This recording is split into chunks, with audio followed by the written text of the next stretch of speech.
Hello, the name is Daman Devsood, your host for my weekly show, My Top Tips, every Wednesday, 9 a.m.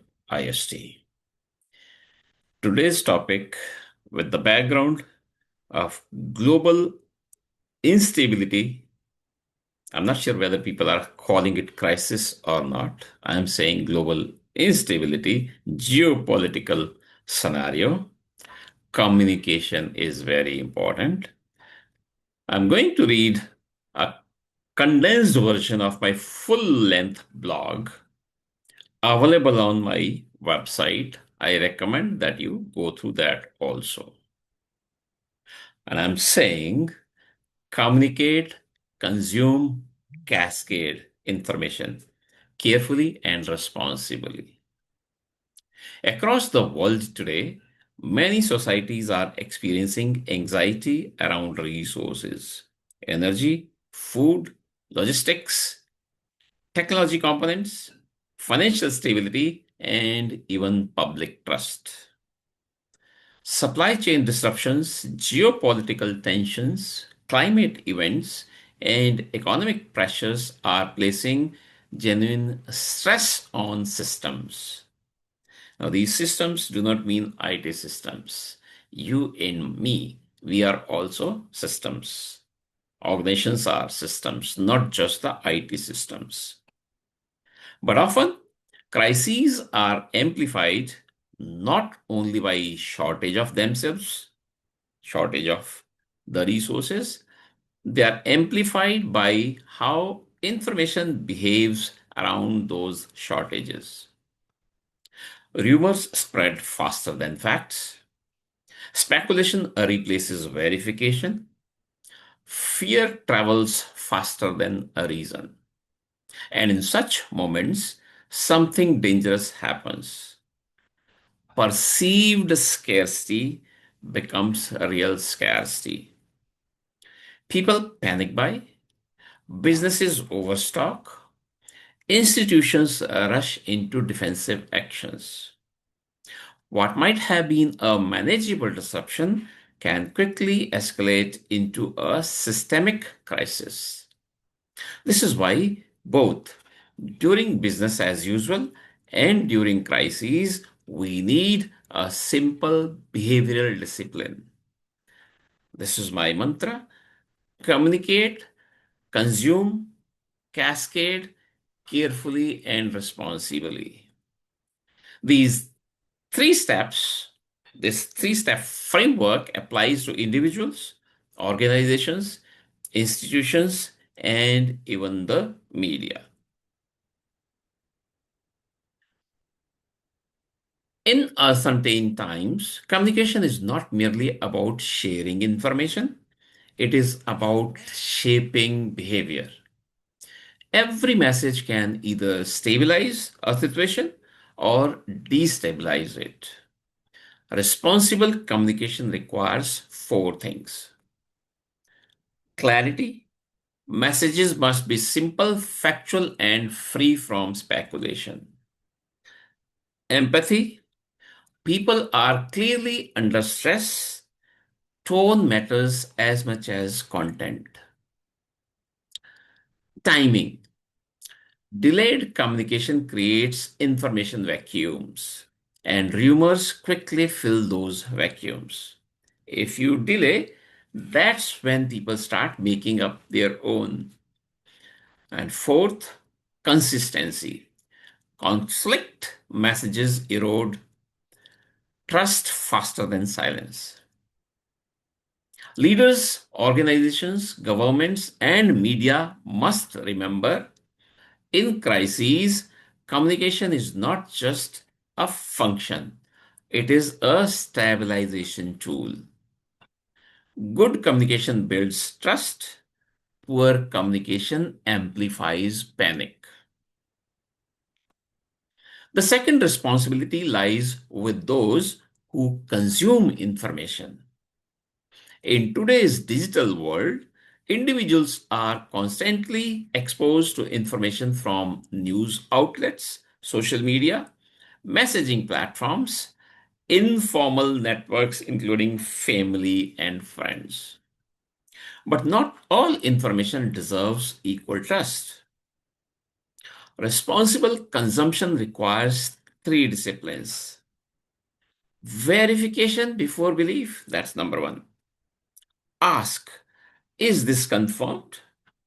Who is the source? Number two, context before a reaction.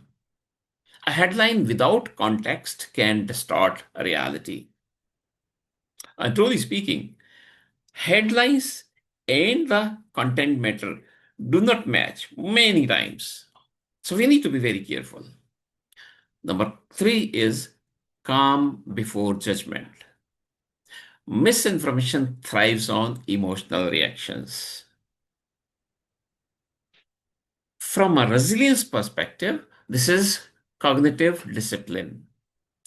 Just as organizations protect infrastructure, individuals must protect their information environment. A well informed population stabilizes systems. A misinformed and anxious population multiplies risk. In today's concerned world, every individual is a broadcaster also. A forwarded message, a social media post, or even a casual remark can quickly cascade across hundreds or thousands of people. This makes the third principle critical: cascade responsibly. Before sharing information, ask three simple questions: is it verified? Is it necessary to share? Could it create unnecessary fear or confusion? Forwarding unverified information may feel harmless, but during crises, it can trigger panic buying, public anxiety, misinformation spirals, and even market instability. Information cascades can stabilize systems or destabilize them. Responsible cascading, on the other hand, ensures that facts spread faster than rumors.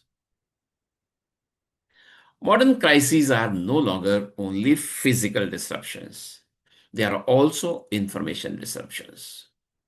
Supply chain interruptions get amplified by speculation. Shortages worsen because of panic behavior, panic buying, or stocking, or storage.